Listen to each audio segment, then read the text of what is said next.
नमस्कार, मनी गुरु की इस खास पेशकश में आप सभी का स्वागत है। मैं हूं स्वाति रायना। इंश्योरेंस सेक्टर में कई बदलाव होने की तैयारी में है या तो फिर कई बदलाव हो चुके हैं, जिससे कि न सिर्फ इंश्योरेंस सेक्टर को फायदा होगा, ग्राहकों को फायदा होगा, बल्कि इंश्योरेंस की पहुंच या फिर दायरा और भी ज्यादा बढ़ाने में इसमें जरूर मदद मिलेगी। अब ये बदलाव कौन से हैं, इस पर आज हम खास चर्चा करने वाले हैं। हमारे साथ है बेहद ही खास मेहमान, उनका परिचय करा दे। Venkatesh Naidu, CEO, Bajaj capital insurance broking private limited. Venkatesh ji, आपका बहुत स्वागत हम करते हैं मनी गुरु की आज की इस खास पेशकश में। और कुछ इंपॉर्टेंट इंश्योरेंस के एस्पेक्ट्स पर आज हम आपसे चर्चा करने वाले हैं, और दोनों ही इंश्योरेंस सेक्टर के लिए और खास तौर पर पॉलिसी होल्डर्स के लिए इनके क्या फायदे हैं, इन पर भी हम चाहेंगे कि आप कुछ रोशनी डालें।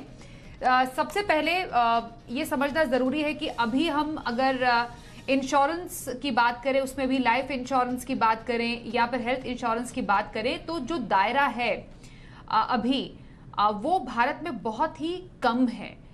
उसमें भी हेल्थ इंश्योरेंस की पहुंच तो लगभग 1% पर है, और लगभग 3.5% हम इसको लाइफ इंश्योरेंस के दायरे के रूप में देखेंगे।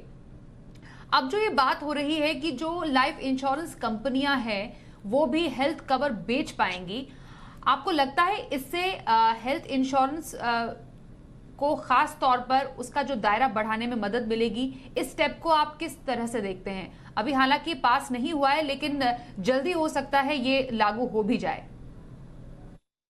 स्वाति जी नमस्कार। ओके, पहले तो ये बात करते हैं कि भारत में आज हर इंसान जान चुका है कि हेल्थ इंश्योरेंस बहुत ज्यादा जरूरी है। कोरोना जैसे बीमारी आके सबके आंखें खुल गई है, बिकॉज सबके एक्सपेंसेस बढ़ गए। हॉस्पिटल में जाके हमारे क्लोज फैमिली मेंबर्स ने बहुत सफर किया है, काफी खर्चे हो चुके हैं। आपने सही बताया कि आज लाइफ इंश्योरेंस में 3.5% पेनिट्रेशन है और हेल्थ इंश्योरेंस में 1% से भी कम है। ओके, तो इससे दो चीज पता चलते हैं, एक कस्टमर के बारे में बात करते हैं और दूसरा जो है पेनिट्रेशन के बारे में बात करते हैं। अगर पेनिट्रेशन के हिसाब से देखने जाए तो 3.5% हेल्थ इंश्योरेंस, 3.5% कस्टमर्स ऑलरेडी खरीद चुके हैं। यानी कि हेल्थ इंश्योरेंस जैसे प्रोडक्ट जैसे ही लाइफ इंश्योरेंस कंपनी बेचना चालू करे तो इन सारे कस्टमर्स के पास जो है ये प्रोडक्ट इमीडिएटली पहुंच सकता है, और संभावना है कि ये सारे प्रोडक्ट्स वो खरीदे और हेल्थ इंश्योरेंस का पेनिट्रेशन ज्यादा बेहतरीन तरीके से बढ़ जाए। दूसरा, अगर कस्टमर के हिसाब से बात करें तो जितना कंपटीशन है उतना अच्छा है, और अगर लाइफ इंश्योरेंस कंपनीज भी इस रेस में जुड़ जाए, अच्छे हेल्थ इंश्योरेंस प्रोडक्ट्स लाने की रेस में जुड़ जाए, तो अच्छे प्रोडक्ट्स मिल जाएंगे कस्टमर को खरीदने के लिए। तो मुझे लगता है कि ये बहुत ही अच्छा स्टेप रहेगा हेल्थ इंश्योरेंस पेनिट्रेशन बढ़ाने के लिए और कस्टमर के लिए भी। Thank you. एब्सोल्युटली। तो ये कदम जैसा कि वेंकटेश बता रहे हैं, क्योंकि अभी जैसा वेंकटेश ने भी बताया कुछ फिगर्स के जरिए, अभी जो लाइफ इंश्योरेंस है उसमें कम से कम 25 लाख एजेंट हैं। अगर ये जो बीमा एजेंट है वो हेल्थ इंश्योरेंस को घर घर तक पहुंचाने में एक बहुत बड़ा योगदान भी दे सकते हैं, और अगर ये बदलाव हो जाता है, अगर ये लागू जिस पर अभी चर्चा चल रही है कि लाइफ इंश्योरेंस कंपनी एक हेल्थ इंश्योरेंस पॉलिसी भी बेच पाएगी, तो उससे डेफिनेटली एक जो स्कोप है, जो दायरा है, बढ़ाने में काफ़ी ज़्यादा मदद यहाँ पर मिल सकती है। एक और जो इम्पॉर्टेंट डेवलपमेंट है, इसके बारे में बात करना ज़रूरी है वेंकटेश, वो ये है कि अब लाइफ इंश्योरेंस में भी यूज़ एंड फाइल जो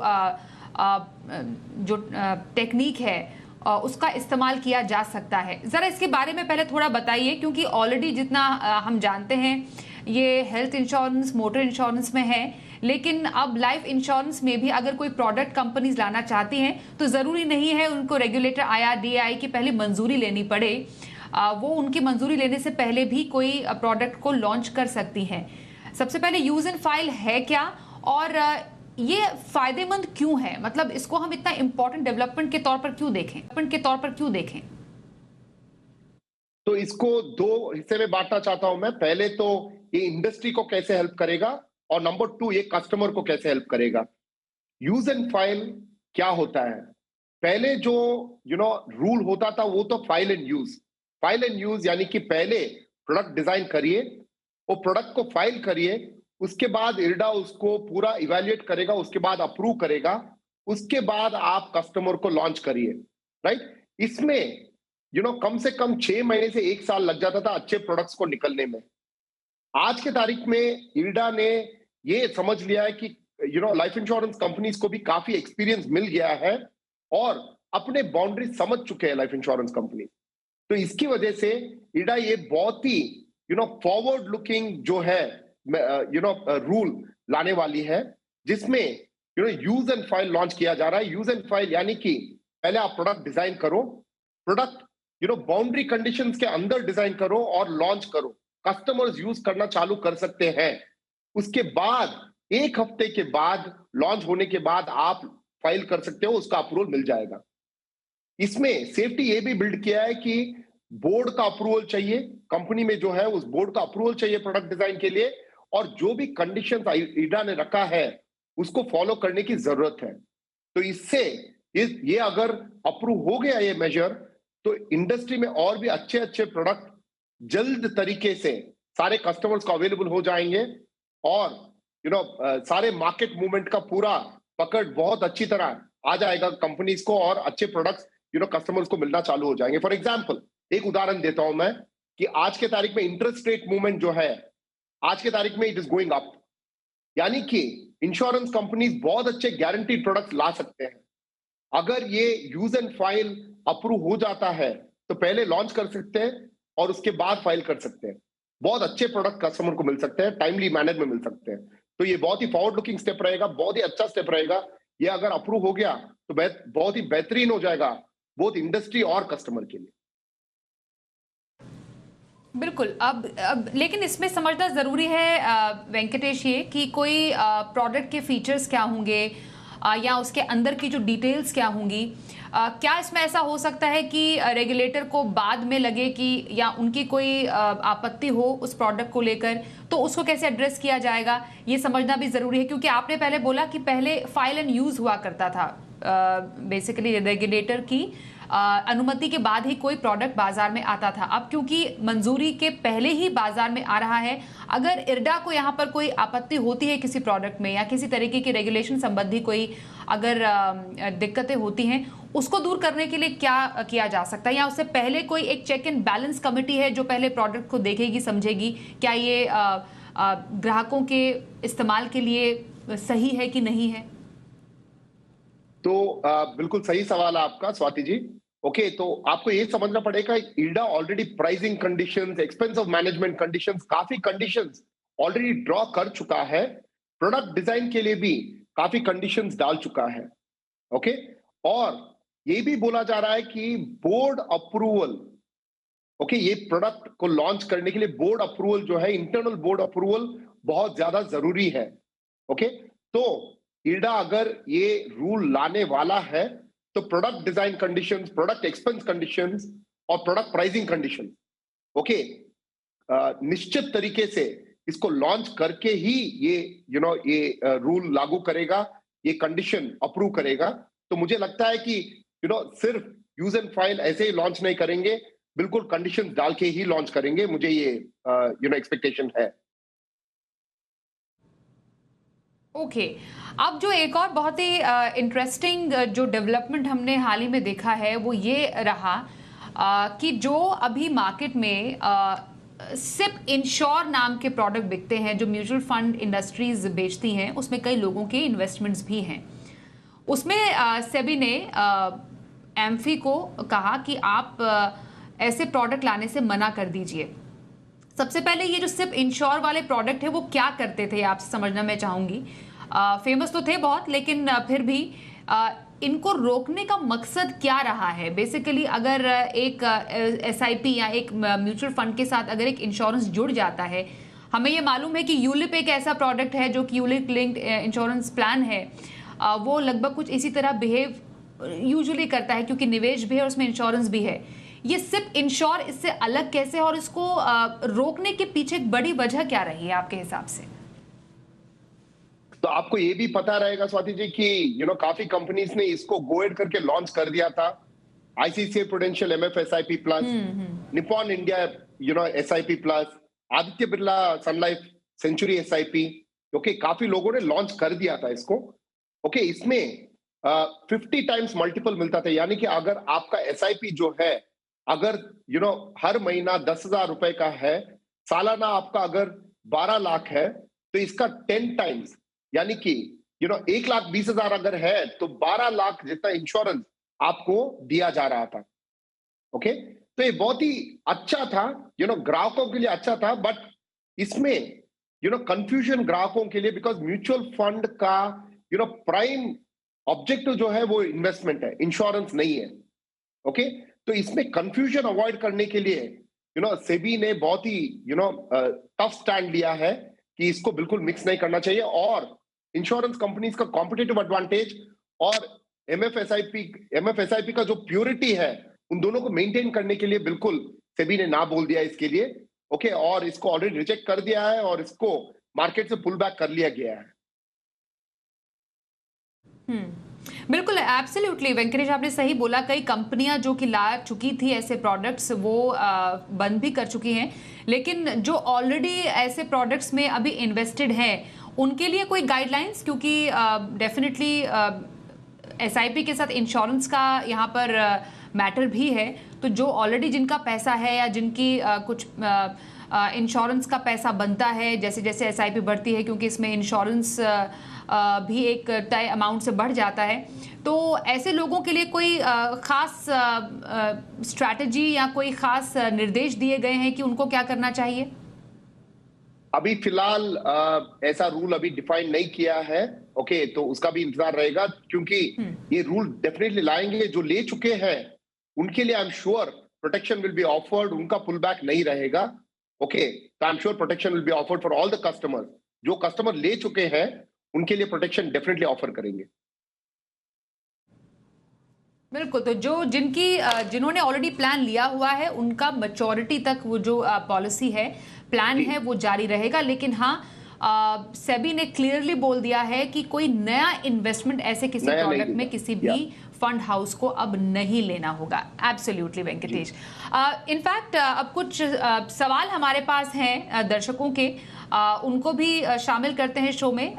दिल्ली से आशुतोष अरोड़ा वेंकटेश सवाल पूछ रहे हैं। ये कह रहे हैं कि ये 44 इयर्स के हैं और इन्होंने 50 लाख का टर्म प्लान लिया हुआ है। अब ये थोड़ा सा चिंतित हैं। चिंतित इसलिए हैं क्योंकि ये कह रहे हैं कि गॉड फॉरबिड अगर ये नहीं रहते कल को, तो जो इनका टर्म प्लान का जो कवर है, जो क्लेम इनके परिवार को मिलेगा, क्या उसमें किसी तरीके की कोई दिक्कत तो नहीं आएगी? जो क्लेम प्रोसेस प्रक्रिया है, जो बेसिकली प्रक्रिया है पूरी, वो क्या इसमें वाकई आसान रहती है? और किस तरीके के डॉक्यूमेंट्स यूजुअली होते हैं जो किसी टर्म प्लान के क्लेम अमाउंट को लेने के लिए दिखाने पड़ते हैं? आशुतोष जी, पहले तो God give you a long life, आपका लंबी उम्र की प्रार्थना करता हूं मैं।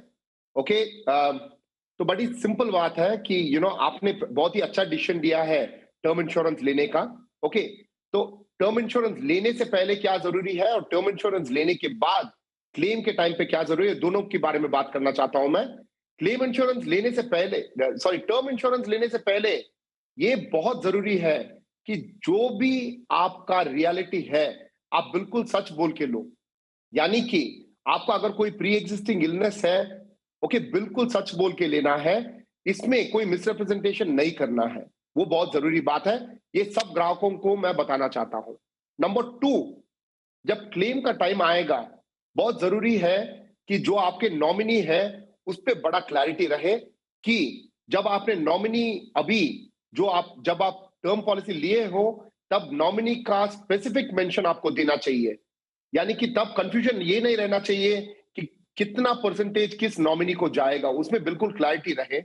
ओके, और ये पॉलिसी डॉक्यूमेंट जो है, आपने कहां रखा है, कैसे रखा है, वो बिल्कुल आपके फैमिली को पूरा क्लैरिटी रहे। ओके, जब किसी भी कस्टमर को कुछ होता है लाइफ एश्योर्ड को, तो जरूरी ये है कि death certificate, last release medical discharge certificate, बहुत क्लियरली द पॉलिसी बॉन्ड, इन डॉक्यूमेंट्स की जरूरत पड़ती है, और नॉमिनी डिटेल्स और नॉमिनी एयरशिप सर्टिफिकेट, ये अगर रहे तो बिल्कुल क्लेम में कोई दिक्कत नहीं होगा। और आज के तारीख में क्लेम सेटलमेंट को बहुत सीरियसली लिया जा रहा है सारे इंश्योरेंस कंपनी से। तो ये भी है कि इंश्योरेंस कंपनी जिनसे आपने पॉलिसी लिया है, उनका कस्टमर केयर डिटेल्स भी आपके नॉमिनी को बिल्कुल देके रखिएगा। अगर कोई भी दिक्कत हो तो इंश्योरेंस कंपनी से बात करें, जिस एजेंट से लिया है, जिस ब्रोकर से लिया है, उनका भी नंबर देके रखिएगा कि कोई दिक्कत ना हो आगे जाके। एब्सोल्युटली। तो यहाँ पर टर्म इंश्योरेंस का पैसा क्लेम करने के लिए क्या क्या प्रोसेस अपनाना चाहिए, किन बातों का ध्यान रखना चाहिए, वो वेंकटेश ने बताया। एक और सवाल मुंबई से आ रहा है, सिमरन पूछ रही है। ये 36 इयर्स की है वेंकटेश। ये कह रही है कि इनका एक जेनरिक सवाल है और ये बहुत वाजिब सवाल भी है कि हमें मालूम है कि हर एक हेल्थ इंश्योरेंस पॉलिसी में नेटवर्क अस्पतालों की एक पूरी लिस्ट होती है जिसमें आपको कैशलेस सुविधा मिलती है, लेकिन कल को अगर इन्हें ज़रूरत पड़े और वो अपने इंश्योरेंस पॉलिसी में मेंशन किए गए नेटवर्क, किसी वजह से एक नेटवर्क अस्पताल में इलाज न करा पाए और उनका अच्छा खासा अगर बिल आ जाता है, तो क्या उन्हें कैशलेस क्लेम नहीं मिलेगा? और ऐसे किसी सिचुएशन में क्लेम लेने का प्रोसेस होता क्या है? ओके, पहली बात ये बताना चाहता हूं कि आज के तारीख में कैशलेस नेटवर्क जो है, अगर आप अच्छे हेल्थ इंश्योरेंस कंपनी से पॉलिसी लेते हो तो कैशलेस हॉस्पिटल का नेटवर्क अभी बहुत बहुत नंबर बढ़ गए हैं। हर छोटे सिटी में भी नेटवर्क हॉस्पिटल्स काफी बढ़ गए हैं। तो कैशलेस का मतलब ये है कि आप जाके हॉस्पिटल में भर्ती हो सकते हो, और जो भी आपका हेल्थ पॉलिसी का कंडीशन है उसके हिसाब से आपको बिल भरना नहीं पड़ेगा। वो बिल सीधा इंश्योरेंस कंपनी से हॉस्पिटल को भरा जाएगा।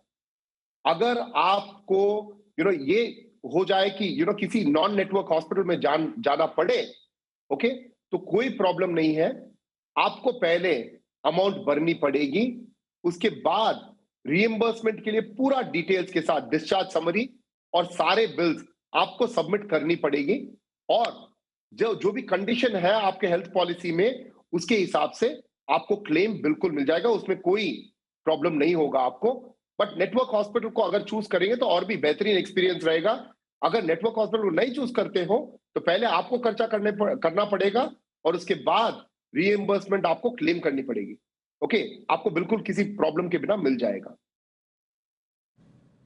बिल्कुल। तो कोशिश, जैसा वेंकटेश कह रहे हैं, ये कीजिएगा कि आपकी हेल्थ इंश्योरेंस में जो नेटवर्क अस्पतालों की जो सूची है उसमें से ही अस्पताल में जाएं, जिससे कि आपको कैशलेस सुविधा का यहाँ पर फायदा मिल पाए। नहीं भी हो तो आप पहले पे करके उसके बाद रीइंबर्स वो रकम करा सकते हैं। वेंकटेश, आपका बहुत धन्यवाद करेंगे। आपने कुछ बहुत ही ज़रूरी इंश्योरेंस सेक्टर के होने वाले बदलावों पर हमारे साथ चर्चा की। इंश्योरेंस सेक्टर के लिए और ख़ासतौर पर ग्राहकों के लिए किस तरीके के ये असर और इम्पैक्ट लेकर आएगा, इस पर बातचीत करने के लिए आपका बहुत धन्यवाद हम करते हैं की थी। और अब आखिरकार सेबी ने जो फिलहाल इस पर रोक लगा रखी थी वो खत्म हो गई है, और एक बार फिर से जो फंड हाउसेज है नए फंड ऑफर तमाम ग्राहकों के लिए लेकर आ सकते हैं। और इसी कड़ी में अब धीरे धीरे करके आप देखेंगे कई फंड हाउसेज बहुत सारे फंड लेकर आने वाले हैं जिसमें आपके पास है निवेश के मौके। लेकिन एनएफओ यानी न्यू फंड ऑफर में निवेश आपको करना चाहिए कि नहीं करना चाहिए, कैसे निवेशकों के लिए एनएफओ में निवेश करना सही है, कैसे कैसे तरीके के एनएफओ आने वाले समय में आप देख पाएंगे, इस पर करते हैं खास चर्चा। हमारे साथ है फिनवाइज की फाउंडर प्रतिभा गिरीश। प्रतिभा, स्वागत करते हैं हम आपका मनी गुरु के इस शो में। और काफी समय से कई आई एम श्योर निवेशकों को इंतजार होगा कि अपने पोर्टफोलियो में एक अदद नया फंड क्यों ना शामिल कर लिया जाए। उनके लिए बेहतरीन मौका आने वाला है एनएफओ के जरिए। सबसे पहले एनएफओ क्या खास आपको लगता है इसमें? एनएफओ बहुत एक्साइटमेंट क्रिएट करता है, और जो एएमसीज है वो बहुत सारे मार्केटिंग भी करते हैं, तो लोगों के नजरिया में आता है कि हाँ ये नया फंड है। पर मेरे हिसाब से अगर आपके पास already tried and tested fund है जहां पे आपका ट्रैक रिकॉर्ड है, आप ट्रैक रिकॉर्ड चेक कर सकते हो कि वो कैसे परफॉर्म किया, अच्छा में कैसे किया, बुरा टाइम्स में कैसे किया, तो वो बेहतर होगा नया फंड के पीछे जाने से। अच्छा, अगर एनएफओ में कुछ नया सा कॉन्सेप्ट लेके आ रहे हैं जो एग्जिस्टिंग फंड्स में है ही नहीं, तब एनएफओ का मतलब बनता है। नहीं तो मुझे नहीं लगता कि एनएफओ को देख के हमें बहुत ज्यादा एक्साइट होना चाहिए। वैसे भी अपना पोर्टफोलियो कॉम्पैक्ट रहने में ज्यादा फायदा मिलेगा। ओके, तो अगर कुछ अलग है, कुछ खास है, तो ही एनएफओ आपके लिए अच्छा है। पर एक एनएफओ में निवेश करने से पहले यूजुअली देखना क्या चाहिए प्रतिभा, ये समझना जरूरी है क्योंकि कंपैरेटिवली ये कंपैरेटिवली क्या एक नया फंड होता है, इसका एयूएम काफी छोटा होता है। दैट मीन्स एक एनएफओ का एक्सपेंस रेशो भी ज्यादा ही होगा, एक लागत ज्यादा लगेगी। इन बातों का ख्याल रखना चाहिए किसी निवेशक को। और जैसा आपने बोला कि क्योंकि ट्रैक रिकॉर्ड नहीं है तो हम एग्जैक्टली कंपेयर नहीं कर सकते हैं, जो एक वन ऑफ द पैरामीटर्स होता है किसी भी फंड में निवेश करने का। ये बातें कितनी जरूरी हैं? जैसे मैंने बोला, ट्रैक रिकॉर्ड नहीं है। और तो हम दो चीज जो चेक करते हैं नॉर्मली, जो फंड्स में हम निवेश करते हैं, तो ये तो चेक करते ही है कि एएमसी का प्रोसेस कैसा है और जो मैंडेट उन्होंने दिया है। जैसे उन्होंने बोला है कि उनको मतलब अभी तो मतलब सेबी का रेगुलेशंस भी ज्यादा हो गया, बट अगर उन्होंने कुछ बोला है कि ये मैंडेट है फंड का, तो वो उसको फॉलो करते हैं। कि मौका मिलते ही वो उससे डिविएट कर जाते हैं। और फंड कभी ऐसा भी हो सकता है कि फंड का कुछ ट्रैक रिकॉर्ड ना हो, लेकिन फंड मैनेजर का जरूर ट्रैक रिकॉर्ड आपको मिल जाएगा। तो फंड मैनेजर बाकी जो फंड्स हैंडल कर रहे हैं उसका ट्रैक रिकॉर्ड क्या है वो चेक करना है। और जैसे आपने बताया, एक्सपेंस रेशो चेक करना जरूरी है। आप जितना भी इन्वेस्ट करते हैं, आप देखेंगे मोस्टली एनएफओ में कि आपके इन्वेस्ट करने के बाद एनएवी थोड़ा सा कम हो सकता है। वो इसलिए कि वो पूरा एक्सपेंसेस भी उसमें आएगा और धीरे धीरे आपको उसका या फिर बढ़ोतरी मिलेगा मार्केट के कंडीशंस के हिसाब से, या फिर थोड़ा बहुत ऊपर नीचे हो सकता है। क्या कुछ एक्सेप्शंस हो सकते हैं? आपने जैसे बोला कि थोड़ा सा इंतजार मानिए कर सकते हैं आप, एक बार फंड का ट्रैक रिकॉर्ड बिल्डअप होने दें, उसके बाद डेफिनेटली आप उस फंड में करें, क्योंकि नया फंड ऑफर है तो आपको भी समझने में थोड़ा समय लगेगा। लेकिन कब एक एनएफओ में निवेश करने की आप सलाह देंगी? एक्सेप्शंस ये होता है कि आज की तारीख में देखिए, सेबी ने तो ऐसा क्लियर कट रेगुलेशंस बनाया कि अगर एक फंड हाउस के पास ऑलरेडी फ्लेक्सी कैप है तो एनएफओ नहीं ला सकते दूसरा फ्लेक्सी कैप का या दूसरा स्मॉल कैप का। तो वो मान लो उन्होंने एक सेक्टोरियल फंड लाया। सेक्टोरियल फंड में ज्यादा आपको सिर्फ इतना चेक करना, सेक्टोरियल फंड लाया तो आपको थोड़ा मतलब वॉलेटिलिटी के लिए ज्यादा हो सकता है, तो आप थोड़ा सतर्क रहे। अगर उन्होंने कुछ इंडेक्स फंड जैसा लाया, इंडेक्स फंड में आपको ज्यादा चेक करने की जरूरत नहीं, सिर्फ ट्रैकिंग एरर है, क्या वो इंडेक्स को बराबर फॉलो करा, इतना ही चेक करना है। तो उस टाइम पे अगर आपको इंडेक्स फंड में इन्वेस्ट करना है तो एनएफओ में इन्वेस्ट करना बहुत अच्छी बात होती है। लेकिन sectoral fund as it is volatile होता है, तो सेक्टोरियल फंड में अगर आप इन्वेस्ट कर रहे हैं तो आपको मैक्रो इकोनॉमिक्स का पूरा समझ होना चाहिए, कब एंटर करे कब एग्जिट करे, ये सब समझ के आपको करना है।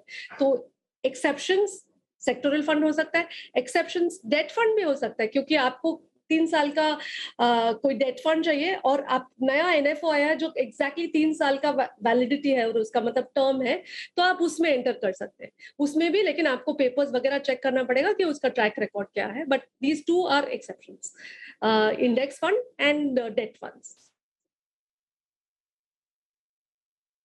ओके ओके प्रतिभा, और बहुत ही कुछ इनोवेटिव और अलग तरीके के जो एनएफओज है वो आने वाले हैं। मैं अभी दर्शकों को दिखाने वाली हूँ कि जल्द कौन से नए फंड्स आने वाले। इनफैक्ट 27 नई स्कीम के लिए सेबी के पास अर्जी गई, जिसमें 15 इक्विटी हैं प्रतिभा, 6 डेट के हैं, 6 ETF स्कीम्स के एनएफओ हैं। इसमें कुछ जो मेन एएमसीज है जैसे कोटक है, HDFC है, एक्सिस है, एडलवाइस है, उनके एनएफओ आने को तैयार हैं। LIC म्यूचुअल फंड, फ्रैंकलिन के भी एनएफओ जल्द ही आने की संभावना है। और इनफैक्ट बहुत ही एक अलग अगर हम तरीके का एनएफओ देखें तो आदित्य बिरला सन लाइफ का ब्लॉकचेन फंड ऑफ फंड भी आने की तैयारी में है, something which is very different. और नेवी म्यूचुअल फंड का जो मेटावर्स फंड ऑफ फंड्स है वो भी आने की तैयारी में है। वहीं वाइटो कैपिटल जो है उनका फ्लेक्सी कैप एनएफओ 12 से 26 जुलाई के बीच, और एडलवाइस का फोकस इक्विटी फंड 12 जुलाई को खुलेगा। तो यहाँ पर एक जो हम स्पेस देख रहे हैं, बेसिकली यहाँ पर एएमसीज के पास एक बड़ा यूनिवर्स है to explore now. What do you think Pratibha, कि अब पेशकश भी जो म्यूचुअल फंड कंपनीज है वो अलग अलग और बहुत इनोवेटिव तरीके की और अलग अलग स्पेस में कर रही हैं अपने निवेशकों के लिए। एक्साइटिंग टाइम्स अहेड एक्चुअली, क्योंकि ये जो स्पेस है ये आमतौर पे इन्वेस्टर्स को मिलता नहीं है, लेकिन जो नया है जरूरी नहीं है कि आपके फाइनेंशियल प्लान के हिसाब से आपके प्लान में फिट हो जाए। मेरे हिसाब से मेरा राय यही है कि आप कितना भी अच्छा सेक्टर क्यों ना हो, आप देख लो उसका परफॉर्मेंस क्या है। थोड़ा बहुत समझ होना जरूरी है हमें भी कि हम किस चीज में डाल रहे हैं, ब्लॉकचेन क्या है, मेटावर्स क्या है, हमें भी समझने की जरूरत है। उसके बाद उसमें इन्वेस्ट करें। अगर नहीं इतना समझ है तो बहुत स्मॉल पोर्शन हम लोग उसके लिए एलोकेट कर सकते हैं। हमारे कस्टमर्स को तो हम यही सजेस्ट करते हैं कि थोड़ा रहते हैं, देखते हैं कैसा उस परफॉर्म करता है, और उसके बाद ये फंड्स में मौका तो मिलना ही मिलना है। If it is suitable for the customer, उनका मतलब उनके पोर्टफोलियो में जगह है कि ऐसा न्यू एंड इनोवेटिव फंड्स के लिए जगह है, तो definitely you can look at it couple of years down the line, जब तक उसका ट्रैक रिकॉर्ड बन जाएगा। बिल्कुल, और मोस्ट ऑफ द एनएफओस तो ओपन एंडेड होते हैं। दैट मींस एनएफओ पीरियड के बाद भी आप उसमें निवेश कर सकते हैं, थोड़ा इंतजार भी करें तब भी निवेश कर सकते हैं। अगर आपके पोर्टफोलियो को सूट करे, वैसा कोई थीम, वैसा कोई फ्लेवर आपके पोर्टफोलियो में नहीं है जैसा प्रतिभा बता रही हैं, तब आप एक एनएफओ में निवेश कर सकते हैं। उसके भी कई फायदे हैं। बहुत धन्यवाद करेंगे प्रतिभा आपका, आप हमारे साथ आज मनी गुरु में शामिल हुई और न्यू फंड ऑफर के बारे में हमारे साथ खास चर्चा आपने की। मनी गुरु में आज के लिए बस इतना ही, पर ब्रेक पर जाने से पहले आपके पास है कोई सवाल लोन, इंश्योरेंस, टैक्स या म्यूचुअल फंड से जुड़ा हुआ जरूर पूछिए। व्हाट्सएप हमें करें या फिर आप हमें ईमेल भी कर सकते हैं। अपना नाम, अपना फोन नंबर और अपने पूरे सवाल के साथ आपको तरीका दिखा देते हैं सवाल पूछने का। फिलहाल इस शो में बस इतना ही, दीजिए इजाजत, नमस्कार।